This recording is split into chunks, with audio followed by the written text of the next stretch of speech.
So now in this video we are going to study the theorem of perpendicular axis.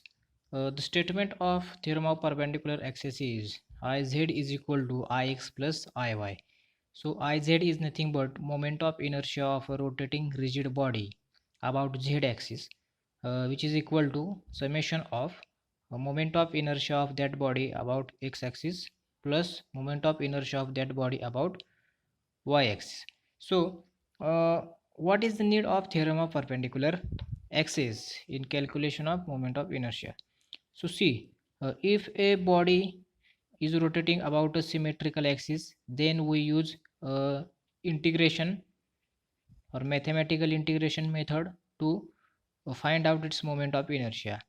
But if uh, im- uh, rotation axis or rotational axis is perpendicular to axis of symmetry, suppose this is axis of symmetry and this is rotational axis about which the body is rotating. Suppose this is a ring and ring is rotating about axis passing through its diametrically or diameter plane, so that this axis is perpendicular to axis of symmetry.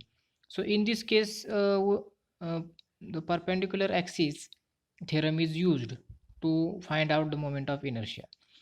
So for most of the bodies or perpendicular theorem is used to find out the moment of inertia of laminar bodies.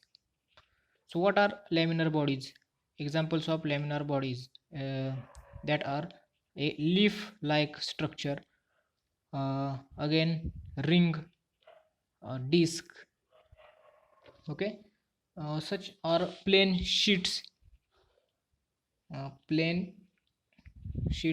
are also the laminar bodies. So laminar bodies are nothing but a plane like structure in a two dimension or leaf like structure in a two dimensional, for which we use the perpendicular axis theorem to find out its moment of inertia. So, to derive the relation for theorem of perpendicular axis, we need a plane lamina, okay, or laminar rigid body which is in two dimension. So, this is a point O from which the z axis of rotation is passed. So, this is the axis or z axis of rotation which is passing through the point O. Okay, again I draw another axis of rotation, okay, this, and it is y axis which is mutually perpendicular to z axis. Again I draw x axis here, so x axis is also perpendicular to z axis and y axis, so that both these three axes, that is x axis, y axis and z axis, are mutually perpendicular to each other, and they goes through the point O, so they are congruent or concurrent axis. So consider a small element dm, small mass element, small mass element dm, having mass dm, which is situated at a point P inside that plane lamina.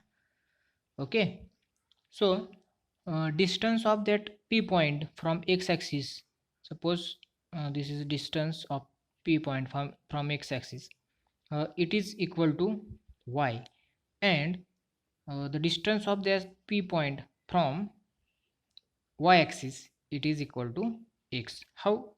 So this y is a perpendicular P, let pm, this is the m point of intersection, pm is perpendicular to x axis, again pn is perpendicular to y axis.